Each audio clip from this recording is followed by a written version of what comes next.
Item ಯಾವುದೇ ಇರಲಿ try ಮಾಡಿ ಆಚಿ chicken masala. A1, A2, A3, A4 ಅನ್ನೋದು ಎಲ್ಲ ಕ್ರೈಮಲ್ಲೂ ಇರೋವಂಥದ್ದು. ಸೊ A10 ಅಂದಿದ ತಕ್ಷಣ ಕನೆಕ್ಟ್ ಮಾಡ್ಕೊಳ್ಳೋದು ಹಂಗಾಗುತ್ತೆ. ಇಲ್ಲ ಸರ್. ಇವಾಗ ನಾವು ಆದಷ್ಟು ಬೇಗ ವಿಜಯಲಕ್ಷ್ಮಿ ಮೇಡಮ್ ಅವ್ರ ಜೊತೆ ಮಾತಾಡ್ತೀವಿ ಕೂತ್ಕೊಂಡು ಇದ್ರ ವಿಚಾರವಾಗಿ ಮಾತಾಡ್ಬಿಟ್ಟು ಒಂದು ತೀರ್ಮಾನಕ್ಕೆ ಬರ್ತೀವಿ.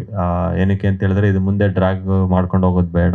ನಮ್ಮದು ಕಳಕಳಿ ಮನವಿ ಏನಂತ ಹೇಳಿದ್ರೆ, ಒಂದು ಇಷ್ಟು ದಿನ ಆಯಿತು, ಗೆದ್ವಿ ಸೋತ್ವಿ ಅನ್ನೋ ಪ್ರಶ್ನೆ ಬರಲ್ಲ ಇಲ್ಲಿ. ನಾವು ಗೆದ್ವಿ ನಾವು ಸೋತ್ವಿ ಅನ್ನೋ ಪ್ರಶ್ನೆ ಬರಲ್ಲ ಇಲ್ಲಿ. ಪ್ರಶ್ನೆ ಬರೋದೇನು ಅಂತ ಹೇಳಿದ್ರೆ, ಕನ್ನಡ ಸಿನಿಮಾ ಅಳಿವು ಉಳಿವು ಎರಡೇ.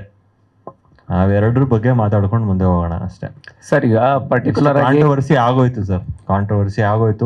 ಕಾಂಟ್ರವರ್ಸಿ ಮಾಡ್ಕೊಂಡ್ವಿ, ಕೇಸು ಆಯಿತು, ಕೇಸ್ನು ದಾಡ್ಕೊಂಡು ಎಲ್ಲ ಬಂದ್ವಿ. ಮತ್ತೆ ಹೇಳ್ಕೊಂಡು ಒಂದು ಕೂಸನ್ನ ಯಾಕೆ ಸಾಯಿಸೋದು ಅಲ್ವಾ ಸರ್? ಈಗ ಪರ್ಟಿಕ್ಯುಲರ್ ಆಗಿ ಈ ಸಿನಿಮಾ ನೀವು ಹೇಳ್ತಾ ಇದ್ರೆ ಕಾಂಟ್ರವರ್ಸಿ ಬೇಡ ಅಂತ, ಬಟ್ ಇದು ಕಾಂಟ್ರವರ್ಸಿಯಿಂದನೇ ಶುರುವಾಗಿದೆ. ಈಗಲೂ ಕೂಡ ಕಾಂಟ್ರವರ್ಸಿಲೇ ಇದೆ. ಅಂದರೆ ಕೋರ್ಟ್ ಮೆಟ್ಲೇರಿರ್ತಕ್ಕಂಥದ್ದು. ಇವತ್ತು ಎಕ್ಸಾಕ್ಟ್ ಆಗಿ ಏನಾಯಿತು ಕೋರ್ಟಲ್ಲಿ ಅನ್ನುವಂಥದ್ದು, ಜೊತೆಗೆ ಅಲ್ಲಿ ಅಂದರೆ ಅವರ ಪರವಾಗಿರುವಂಥ ವಕೀಲರಾಗಿರ್ಬೋದು ಮತ್ತು ಅವರ ವಾದ ಏನಾಗಿತ್ತು ಅಂತ. ಇಲ್ಲ, ವಾದ ವಿಜಯಲಕ್ಷ್ಮಿ ಮೇಡಮ್ ಮತ್ತೆ ದರ್ಶನ್ ಸರ್ ಪರವಾಗಿರುವಂಥ ವಿಚಾರ, ವಾದ ಎಲ್ಲ ಮುಗಿದೋಯ್ತು. ವಾದ ಎಲ್ಲ ಮುಗ್ದಿರೋ ಅಂಥ ಟಾಪಿಕ್ ಇದು. ಅಂದರೆ ಇವತ್ತಿದ್ದು ಬರೀ ಆರ್ಡರ್ಸ್ ಮಾತ್ರ.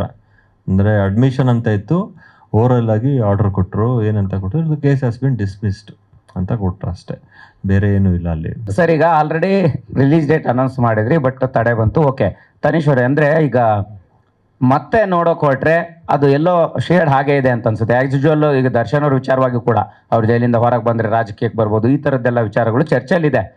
ಓಕೆನಾ? ಈ ನೀವು ಕೊನೆಯದಾಗಿ ಹೇಳುವಂಥ ಒಂದು ಡೈಲಾಗು, ಅಂದರೆ ನಾನು ಎಂದೆಂದಿಗೂ ನಿಮ್ಮ ದಾಸ ಅನ್ನೋ ರೀತಿ ಏನೋ ಬರುತ್ತೆ. ಈ ಬಾಸ್ ಎಂದಿಗೂ ನಿಮ್ಮ ದಾಸ, ಬಾಸ್ ಎಂದಿಗೂ ನಿಮ್ಮ ದಾಸ ಅಂತ, ನಿಮ್ಮ ಸೇವೆಗೆ ಸದಾ ಸಿದ್ಧ. ಹೇಳಿ ಹೇಗೆ? ಅದೇ ಡೈಲಾಗ್ ಇರೋದು. ಅದೇ ಡೈಲಾಗು ಮತ್ತೆ ಒಂದು ರೀತಿ ಕನೆಕ್ಟ್ ಆದಂಗೆ ಅನ್ಸಲ್ವಾ ಅಂತ? ಇಲ್ಲ ಸರ್. ಈಗ ಅದು ಸೆನ್ಸರ್ ಆಗಿದೆಯಾ? ಸೆನ್ಸರ್ ಆಗಿದೆ. ಈ ಡೈಲಾಗ್ ಸಿನಿಮಾದಲ್ಲಿದೆ ಸರ್. ನೀವು ಈಗ ಏನು ಯೂಟ್ಯೂಬಲ್ಲಿ ನೋಡ್ತಿದ್ದೀರಾ ಎಲ್ಲ ಸೆನ್ಸಾರ್ ಆಗಿರೋಂಥದ್ದು. ಆದರೆ ಈ ಟ್ರೈಲರ್ ಸೆನ್ಸಾರ್ ಆಗಿಲ್ಲ. ಡೈಲಾಗ್ಗಳು ಇರೋ ಸಿನಿಮಾದಲ್ಲಿರೋವಂಥವನ್ನೇ ತೆಗೆದುಕೊಂಡು ಹಾಕಿದ್ದೇವೆ. ನೀವು ಟೀಸರ್ಲು ಟ್ರೈಲರ್ ಏನೇನು ನೋಡಿದ್ರಿ ಅದೆಲ್ಲ ಸಿನಿಮಾದಲ್ಲಿರೋಂಥದ್ದೇ. ಬಟ್ ಟ್ರೈಲರ್ ಸೆನ್ಸಾರ್ ಆಗಿಲ್ಲ ಸರ್. ಟ್ರೈಲರ್ ಸೆನ್ಸಾರ್ ಆಗಿಲ್ಲ.